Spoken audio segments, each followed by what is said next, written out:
Hello everyone, so welcome back to NTSC की तैयारी आप लोगों को कुणाल सर करा रहे हैं। आज मैं एक स्पेशल टॉपिक कवर करने जा रहा हूं जिसका नाम projectile motion. Sir fan speed बंद कर दीजिएगा, है ना। और आज का जो टॉपिक है उसका नाम है प्रोजेक्टाइल मोशन। तो अब प्रोजेक्टाइल मोशन के पहले आप में से जितने लोगों ने भी इसके पहले के मोशन को समझा होगा उनको कुछ कुछ बातें पता होंगी। कुछ कुछ बातों में जैसे हम लोग मेनली हमारा फोकस रहेगा एनटीएससी बैच के लिए पढ़ाना, तो हम लोग उतनी डीपली बात नहीं करेंगे जितना आपका दिया रहता है जेई या फिर हायर लेवल के लिए, क्योंकि हमारा काम उतना नहीं है, हमें एनटीएससी क्लियर करना है। तो मैं आपको ट्रिक्स बताते चलूंगा।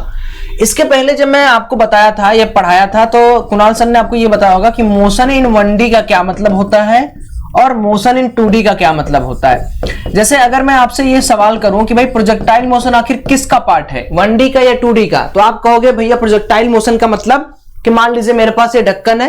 अब ढक्कन को अगर मैंने सिंपली 90 डिग्री के ऊपर फेंका, मतलब बिना कोई एंगल से, तो ये 90 डिग्री जा रहा है, तो this kind of motion is known as acceleration due to gravity motion और मोशन ड्यू टू ग्रेविटी और सिंगल मोशन और सिंपलर मोशन और 1D मोशन।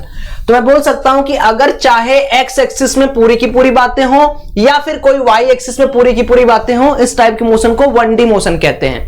आप समझिएगा इस चीज को ध्यान से।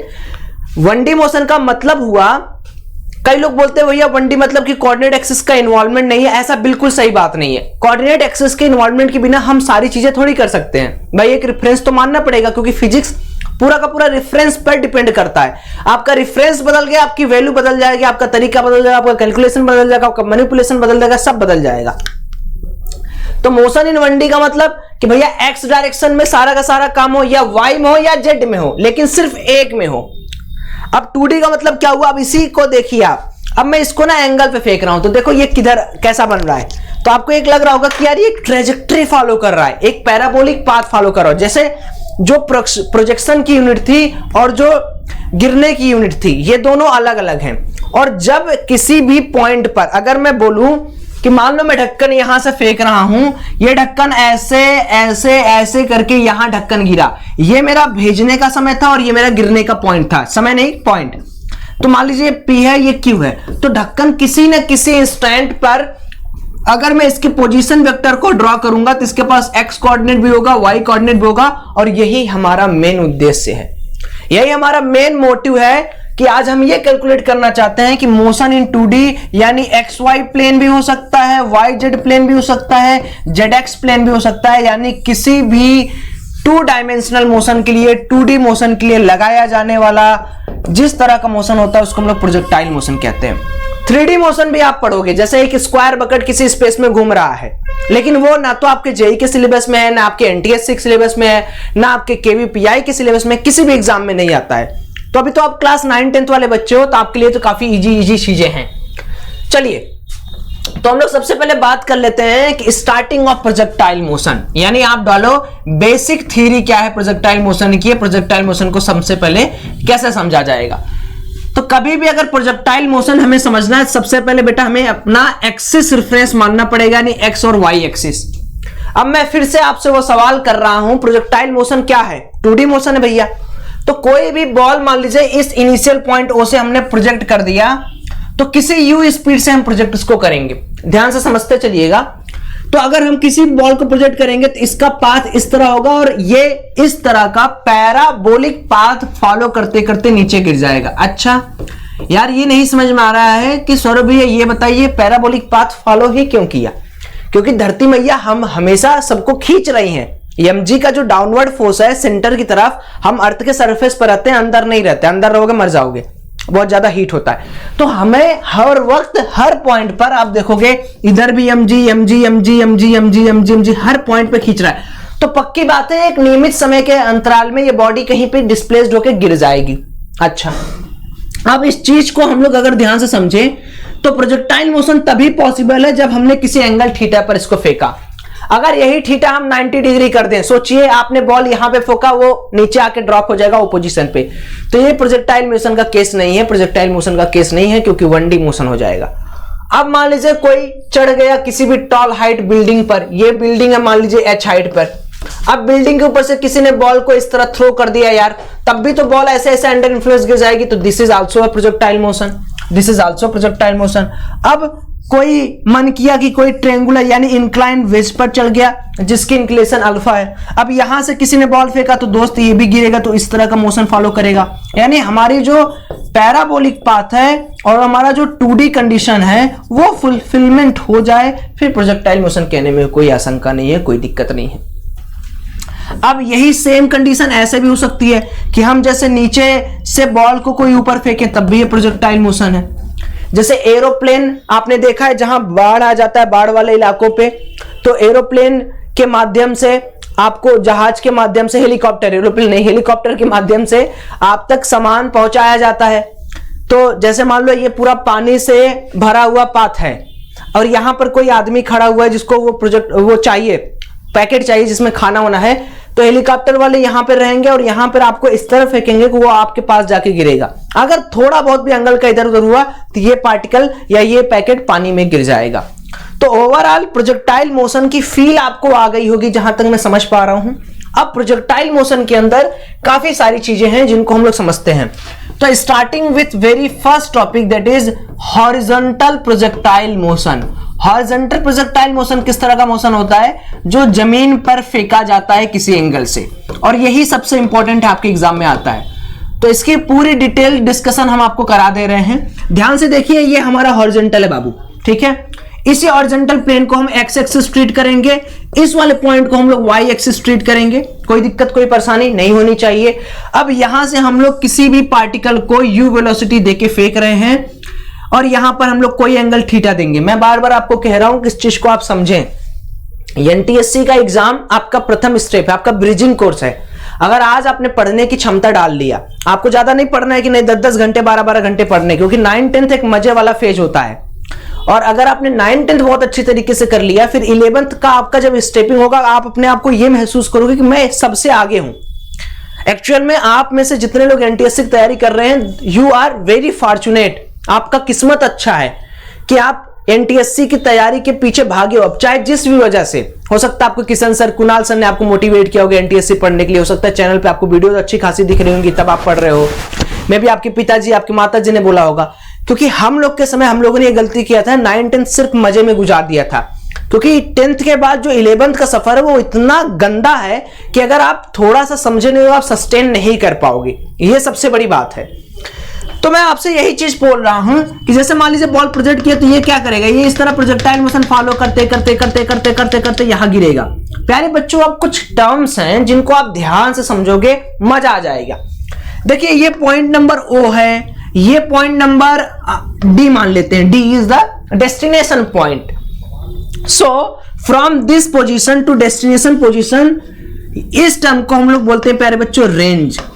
रेंज को हम लोग बोलते हैं कैपिटल R से प्रेजेंट करते हैं। एक्चुअल रेंज मतलब क्या होता है? कोई सोचेगा रेंज मतलब क्या, कि भैया ये रहा मेरा ढक्कन, ये ढक्कन को मैंने फेंक दिया, ये मेरे हाथ में आ गया, तो जो डिस्टेंस ट्रेवल किया है ढक्कन ने प्रोजेक्टाइल मोशन के दौरान, उसको क्या बोलते हैं? उसको बोलते हैं रेंज। तो ये रेंज हो गया। अच्छा प्यारे बच्चों, एक चीज और समझिएगा, आपको यहां पर जब भी कभी भी, आपको पता नहीं, शायद नहीं पता होगा, मैं आज बता दे रहा हूं आपको। सर कंपोनेंट पता है क्या कुणाल सर? बच्चों को कंपोनेंट निकालना पता है, एक्स और वाई? जी बिल्कुल। हम थोड़ा सा ना आपको सिखाते हैं कंपोनेंट क्या होता है। कंपोनेंट मतलब होता है बेटा परछाई, है ना, परछाई। अब देखो, जैसे हमारे पास हम जो पढ़ते हैं, हम जो फिजिक्स पढ़ते हैं, फिजिक्स में ना सारी चीजों को जितना हम तरीके से सीखेंगे, जितना आसान करके सीखेंगे, उतना मजा आएगा।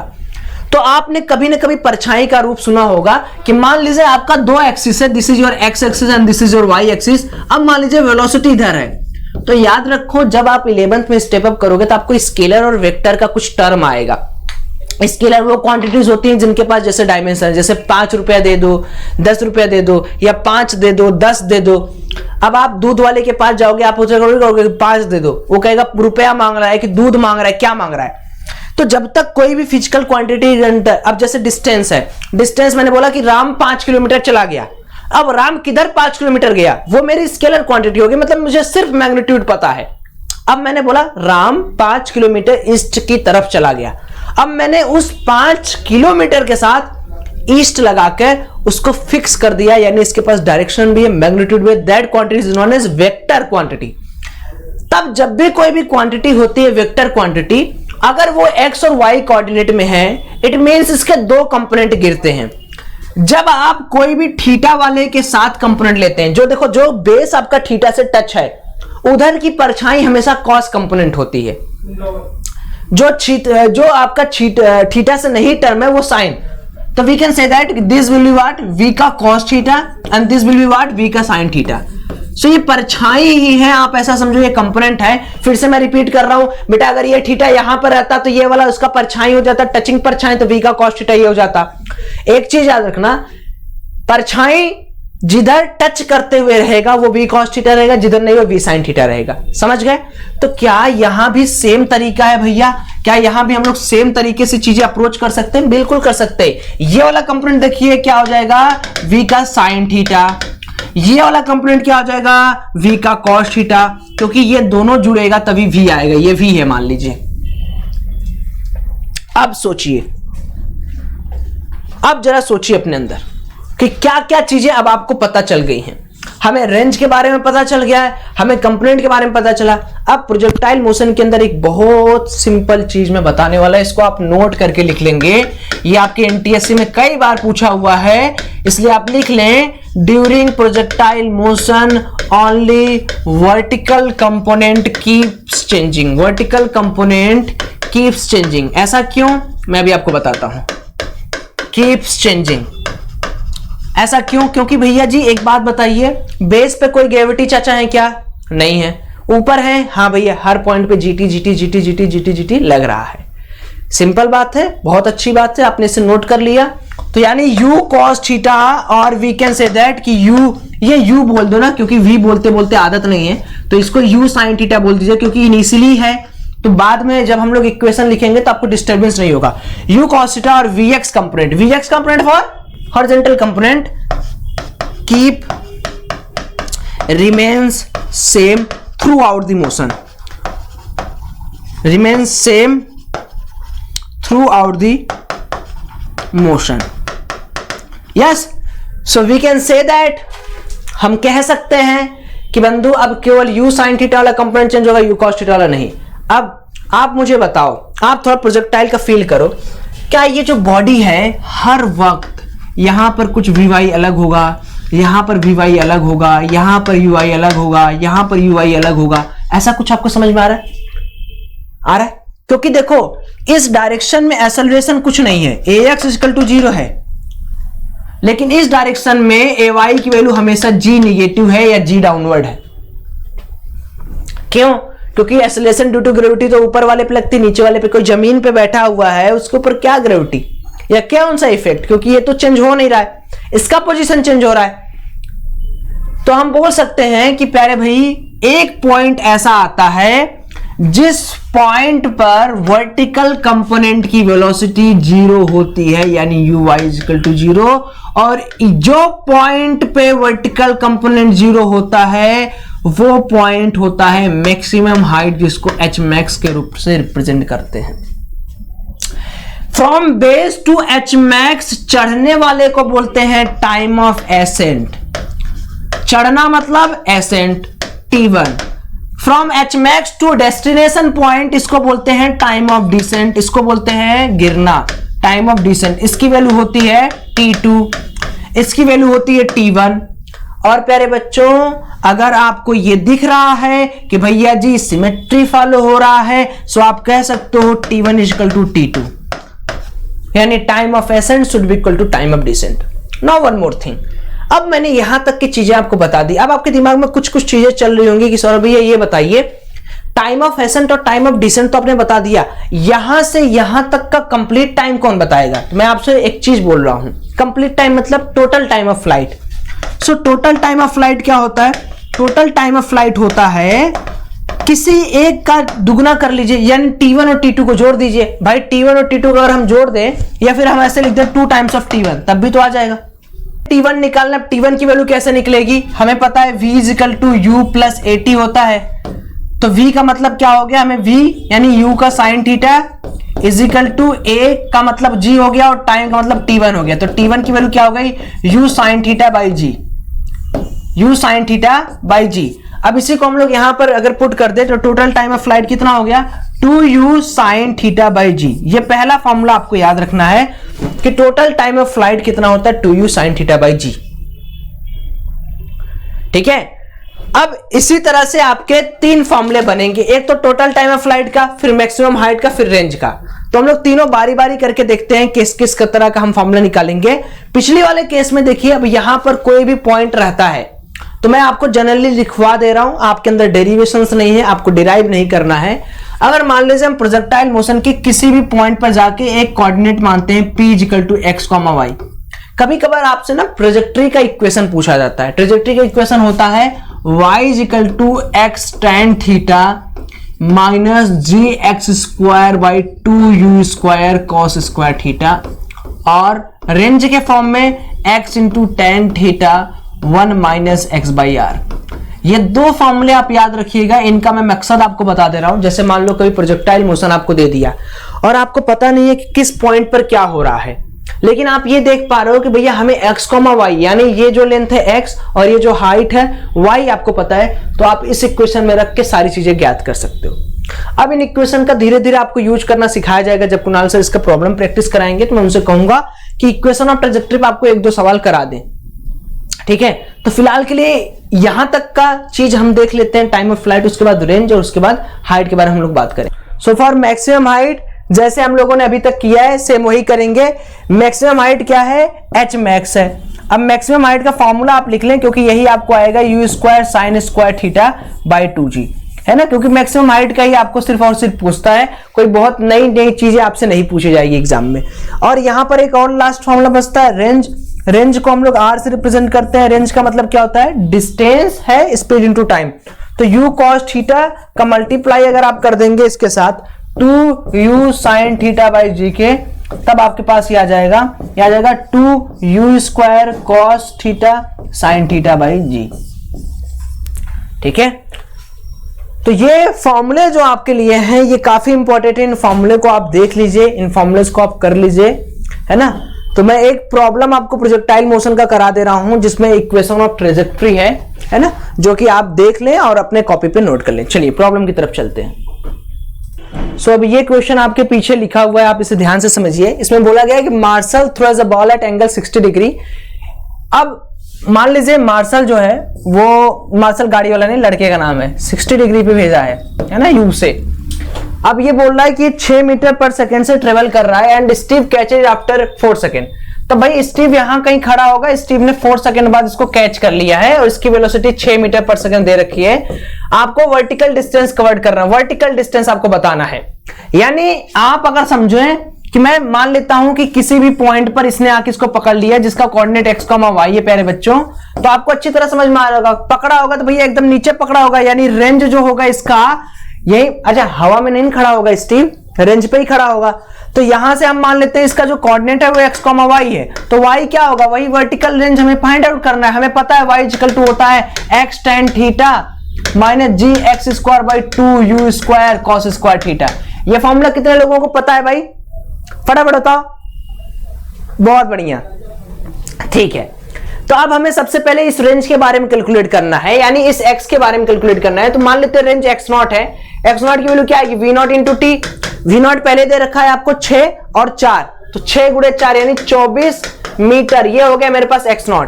अब मुझे x0 पता चली गया, मुझे निकालना है अपना y, तो y की वैल्यू y पे रख देते हैं और सारी चीजें कर देते हैं। x मतलब कितना हो गया प्यारे बच्चों, x मतलब 24 हो गया, तो 24 tan 60 माइनस √3 आएगा, समझ लो, minus g into x square.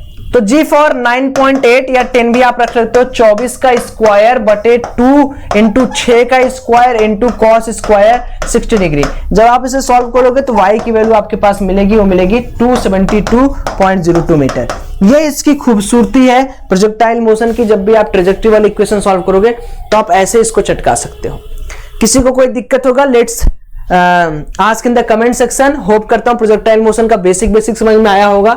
बहुत हाई लेवल तक आपको नहीं पढ़ाया जा सकता, नहीं तो इसमें बहुत सारी चीजें हैं। प्रोजेक्टाइल इंक्लाइंड है, प्रोजेक्टाइल का कोलिजन है, प्रोजेक्टाइल टू प्लेन में, प्रोजेक्टाइल का एलिवेशन है, वो सारी चीजें भी आपको नहीं पढ़ाई जाएगी, है ना। चलिए, और भी ऐसे टॉपिक्स आपको धीरे धीरे कराए जाएंगे। मेक श्योर कि आप चैनल को सब्सक्राइब करें। एनटीएससी की पूरी तैयारी आप यहां से कर रहे हैं और जल्दी आपके लिए नई फैकल्टी जो भी आपके एनटीएससी के अदर चैप्टर्स हैं, जो सब्जेक्ट्स हैं, उनके लिए लाने की पूरी कोशिश रहेगी। ठीक है, चलिए bye bye everyone, thank you so much. तो भाई आज का सेशन सबको अच्छा लगा होगा, है ना। प्रोजेक्टाइल मोशन आपने पढ़ा, सौरभ सर ने इतने अच्छे से पढ़ाया, सारी चीजें एक्सप्लेन कर दी उन्होंने। कुछ भी अगर उसमें मिसिंग हो, आपको अगर नहीं समझ में आया हो तो आप पूछ लेना, ठीक है, सर आपको फिर से क्लियर कर देंगे। वैसे अगर नहीं क्लियर करेंगे तो मैं बता दूंगा, ठीक है। बट आपको कुछ प्रॉब्लम्स मैंने होमवर्क के लिए दिया था, 3 प्रॉब्लम्स थे आपके। कुछ बच्चों ने बताया, कुछ ने रिस्पॉन्ड ही नहीं किया, बट फिर भी चलो कोई बात नहीं, अगर होमवर्क मिला है तो आप उसको पढ़ लो, ठीक है। तो फर्स्ट क्वेश्चन क्या था हमारा, वेलोसिटी टाइम का ग्राफ हमें गिवन था और कुछ ऑप्शंस हमारे सामने गिवन थे। तो हम कैसे पता लगाएं कौन सा ऑप्शन सही है। तो सबसे स्टेप बाय स्टेप मूव करना है। आपको बेसिक चीजें पढ़ी हैं आपने, कुछ भी एक्स्ट्रा नहीं, ठीक है।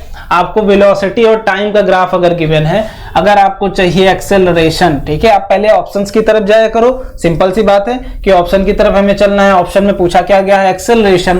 तो आप जानते हो कि वेलोसिटी से अगर आप एक्सेलरेशन की तरफ जाते हो तो you must have to find slope, है ना। क्या आप उसका स्लोप लेते हो, तो क्या ये स्लोप है इसका थीटा, है ना। अगर इसका tan ऑफ थीटा निकाल लेते हो, tan ऑफ थीटा अगर निकाल लेते हो तो क्या आपको एक्सेलरेशन मिल जाएगा।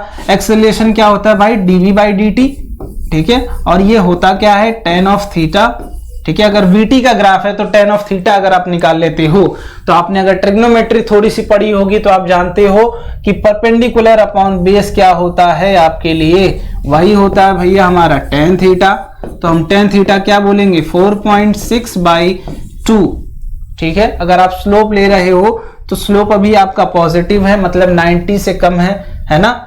और वो क्या हो जाएगा, 2/2.3, ठीक है। इट मींस अगर आप t = 2 सेकेंड तक बात कर रहे हो, ठीक है, फर्स्ट 2 सेकेंड, तो एक्सेलरेशन आपका 2.3 मिला। हाँ भैया मिला हमें, तो हमारा ऑप्शन नंबर 1 करेक्ट हो गया। अब हम सेकेंड की बात करें तो acceleration in last 2 second is -2.3। अब बात कर रहे हैं हम कि स्लोप अगर नापने जाओगे तो एक्स एक्सिस से, तो ये, तो क्या ये अगर थीटा लेते हैं तो 90 प्लस थीटा हो गया आपका, है ना। मतलब 90 से तो ज्यादा हो गया, और 90 क्या हो जाएगा आपका, नेगेटिव, है ना। कि अगर आप कॉस में लेते हो, ठीक है, tan 90 प्लस थीटा लोगे तो वो नेगेटिव हो जाएगा, ठीक है। इट मींस आपका स्लोप क्या हो गया, एक्सेलरेशन नेगेटिव। आप बोल सकते हो कि वेलोसिटी पहले हमारी बढ़ के 4.6 हुई, बाद में घट रही है। इट मींस इस प्रोसेस में क्या हो रहा है, रिटार्डेशन, है ना। हमने कल भी पढ़ा था ये चीज कि रिटार्डेशन क्या होता है, जहां पे स्पीड आपकी कम होने लगे वही हमारा क्या हो जाता है, रिटार्डेशन, ठीक है। तो हमारा सेकंड वाला भी सेम हो गया, क्योंकि स्लोप हमें सेम मिल गया ना। ये डिफरेंस आप लोगे 10 से 12, ये भी 2 आएगा, और ये आपका 4.6 है। और यहाँ पे अगर स्लोप ये वाला थीटा लेते हो, ये वाला थीटा, ठीक है, तो वो 180 माइनस थीटा हो जाएगा आपका स्लोप, ठीक है। अगर स्लोप की बात करोगे तो वो क्या होगा, 180 माइनस थीटा, और वो क्या होता आपका, आप जानते हो इस क्वाड्रेंट में सिर्फ साइन पॉजिटिव होता है, tan आपका क्या हो जाएगा, नेगेटिव। तो स्लोप आपका नेगेटिव आ गया, इट मींस आपका एक्सेलरेशन माइनस में आएगा, ठीक है। चलो, तो वो भी हो गया। Motion is uniform between second and 10th second. तो सेकेंड यहां से और यहां तक चला, इट मींस वेलोसिटी हमारी कांस्टेंट हो गई। वो क्या थी, 4.6 मीटर पर सेकेंड, ठीक है। इस ड्यूरेशन में वो चेंज ही नहीं हुई, तो आप बोल सकते हो कि हमारी मोशन भी यूनिफॉर्म था। और fourth option is all of correct. तो आप बोल सकते हो कि जो हमारा मोशन था वो यूनिफॉर्म था, एक्सेलरेशन पॉजिटिव था 2 सेकेंड के लिए, फिर लास्ट 2 सेकेंड के लिए वो नेगेटिव हो गया, ठीक है।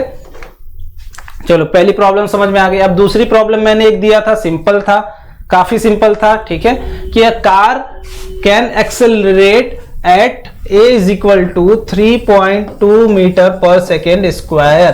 क्या यही था, how long will it take to speed up from 50 metre per second to 22 metre per second. v क्या आपको गिवन है, 22 मीटर पर सेकेंड, और आप बात कर रहे हो इनिशियल वेलोसिटी की, तो आपको गिवन है भाई 15 मीटर पर सेकेंड। तो जस्ट कुछ आपको करना नहीं है, पहला इक्वेशन लगाओ, v = u + at, या फिर अगर आप बेसिक जानते हो कि एक्सेलरेशन क्या होता है हमारा, v - u/t। तो आप बोलोगे कि 22 से 15 हमें करना, 22 - 15 अपॉन 3.2, तो ये कितना आएगा आपका, क्या 7 आएगा, 7/4 3.2 इसको सॉल्व करो और आंसर आपको मिल जाएगा आपका। ठीक है, आप ये अप्रोक्सीमेट आपका 2.2 सेकेंड आने वाला है। ठीक है, 2.2 सेकेंड। आप यहां से देख सकते हो कि 3 है, 3/7 मतलब 2 से कुछ ज्यादा ही होगा। ठीक है, क्योंकि 3 2 जा 6। चलो ये बात समझ में आ गई, ये वाला प्रॉब्लम भी क्लियर। अब ये वाला प्रॉब्लम थोड़ा सा समझने वाला था, अगर आप प्रोजेक्टाइल नहीं पढ़े हो तो थोड़ा सा थिंक नहीं कर पाओगे, बट अगर पढ़े हो तो वेल एंड गुड। ठीक है, अगर आप पढ़े हो तो वेल एंड गुड। हम बात कर रहे हैं pitcher throws his fast horizontally ball at 42.1 metre per second.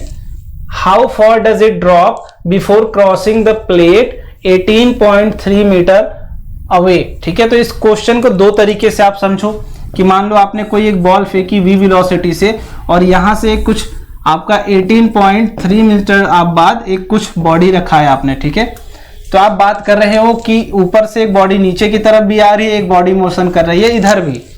ठीक है, सिंपल सा क्वेश्चन है, समझने वाली बात है कि आपकी पिचर ने एक बॉडी को थ्रो किया हॉरिजॉन्टली, इट मींस उसने ऐसे थ्रो किया। ठीक है, ये चीज सबको क्लियर है। अब एक बात, अब प्रोजेक्टाइल आपने पढ़ा है तो आपने ये भी पढ़ा होगा, 2D मोशन होता है आपका, एक x में होता है, एक y में होता है, सबने पढ़ा है। अगर हम बात कर रहे हैं कोई बॉडी हमने हॉरिजॉन्टली ऐसे फेंका किसी भी हाइट से, ठीक है, ये मान लेते हैं कुछ h हाइट से हमने फेंका है, तो भैया हम x और y दोनों डायरेक्शन की बात करेंगे क्योंकि मोशन हमारा दोनों डायरेक्शन में हो रहा है। ठीक है, तो हम बात कर रहे हैं कि हमारी 18.3 मीटर बाद एक क्या रखा, हमने प्लेट रखा है। तो आप सिंपल सी बात जानते हो कि आपकी वेलोसिटी आपको गिवन है, किस वेलोसिटी से आपने फेंका, 42.1 मीटर पर सेकेंड से आपने फेंका। इट मींस आपकी जो v ऑफ x है हॉरिजॉन्टल वेलोसिटी वो 42.1 मीटर पर सेकेंड, और आपको डिस्टेंस भी गिवन है कि प्लेट आपका 18.3 मीटर पे रखा हुआ है। तो आप ये बताओ कि मुझे 18.3 metre with speed of 42.1 metre से कितना टाइम लगेगा, तो वो क्या हो जाएगा भैया हमारा सिंपल सा 18.3 बाई 42.1, क्या यही लगेगा, वो भी किसमें, सेकेंड में। ठीक है, यही लगेगा, इससे ज्यादा कुछ नहीं होगा, है ना। टाइम हमें पता चल गया कि इस प्लेट, मान लेते हैं कुछ यहां से हमने फेंका और ये कुछ प्लेट रखा है। ठीक है, हॉरिजॉन्टल डिस्टेंस ये क्या थी हमारी 18.3, और ये वर्टिकल डिस्टेंस हमने इतने दूर में h कुछ ट्रेवल कर दिया। यही हमसे पूछा गया है कि ये हाइट क्या होगी जब वो इस प्लेट को क्रॉस कर रहा होगा। यही सिंपल सा क्वेश्चन, अगर फील नहीं आएगा तो आप नहीं कर पाओगे। तो हाइट आपसे अगर पूछा गया तो आपको पता है s is equal to initial velocity आपकी हॉरिजॉन्टल में गिवन है, तो वर्टिकल की आपकी क्या होगी, 0। जब आप h की बात कर रहे हो तो आपका मोशन y में हुआ था, बट अगर आप प्लेट क्रॉसिंग की बात कर रहे थे तो वो किस में हो रहा था, x में। बट आप एक बात जानते हो, टाइम दोनों के लिए कांस्टेंट होता है, टाइम दोनों के लिए कांस्टेंट होता है। ठीक है, चलो हम बात कर रहे हैं h की, हमें h निकालना है, तो आप जानते हो सिंपली मोशन इधर ही हो रहा है, तो g इस केस में क्या लेंगे, पॉजिटिव। u आपका क्या है, 0। जब y डायरेक्शन की बात हो रही है तो आप बोलोगे हाफ ऑफ 80 स्क्वायर। अब ये a की जगह g आप पॉजिटिव में ले लोगे। टाइम की वैल्यू आपने कैलकुलेट की है, वो क्या, 1/2 इंटू 10 इंटू 18.3 अपॉन 42.1 का होल स्क्वायर अगर आप कर देते हो, यही आपकी हाइट आ जाएगी। और ये आपका काम है कैलकुलेट करना। ठीक है, ये आपका काम है कैलकुलेट करना, आपको चीजें समझ में आ जाएंगी। ठीक है, क्वेश्चन फील आई, नहीं फील आई, एक बार मैं फिर से एक्सप्लेन कर दे रहा हूं कि ये कुछ हमारी एक बॉडी थी हाइट h से। ठीक है, किसी भी हाइट से, कोई भी एक हाइट हमने ऐसे फेंकी, मान लेते हैं कुछ हमारा ये प्लेट रखा हुआ था। ठीक है, वो कितने डिस्टेंस पे रखा हुआ था, 18.3 मीटर पे रखा हुआ था। अब हमसे बोला गया कि ये जब इसको क्रॉस कर रहा होगा देन ये हाइट इतनी कितनी वो ड्रॉप कर चुका होगा y डायरेक्शन में। ठीक है, मान लेते हैं ये कहीं पे यहाँ पे भी प्लेट रखा है, तो इसके पैरेलल में अगर लाइन लेते हैं हम, ठीक है, उसके परपेंडिकुलर, तो ये किसी भी रेफरेंस पे जैसे इसको जब क्रॉस कर रहा होगा तो वो हाइट कितनी ड्रॉप किया होगा, यही आपसे पूछा गया था। तो हमने x में देखा कि x में जो वेलोसिटी कोई एक्सेलरेशन नहीं है, तो x वाली के लिए हम क्या लगाए थे, t is equal to x by v, ये हमने लगाया था। ठीक है, उसके बाद हमने h निकालने के लिए क्या किया, हाफ ऑफ gt स्क्वायर। क्यों, क्योंकि हमारी इनिशियल वेलोसिटी 0 थी, इसलिए ut वाला कंपोनेंट उड़ गया। ठीक है, बात ये हो गई, इतनी बात थी हमारी। बाकी अगर आपको प्रोजेक्टाइल समझ में आया हो, एंजॉय करो। प्रोजेक्टाइल थोड़ा सा एनटीएससी के लिए रिक्वायर्ड होता है, थोड़ा सा अपर कॉन्सेप्ट है भाई, बट बेस्ट कॉन्सेप्ट है, ठीक है। तो अब वीडियो अच्छी लगी हो तो अपने दोस्तों को भी बताओ, ठीक है, कि एनटीएससी क्लास आपकी डेली कितने टाइम चलती है। वैसे आपको पता तो होगा, बट मैं एक बार फिर से बता दे रहा हूँ, ठीक है ना। 8:30 PM पे डेली आपकी चलती है। अब कल हम क्या स्टार्ट करने वाले हैं, आपका मोशन, ठीक है, मोशन तो हो चुका है, सॉरी, फोर्स एंड एलेंडम, ठीक है, Newton's laws of motion and force start होने वाला है कल की क्लास से। तो मेक श्योर कि आप कल वाली भी क्लास अटेंड करो, ठीक है। Thank you so much.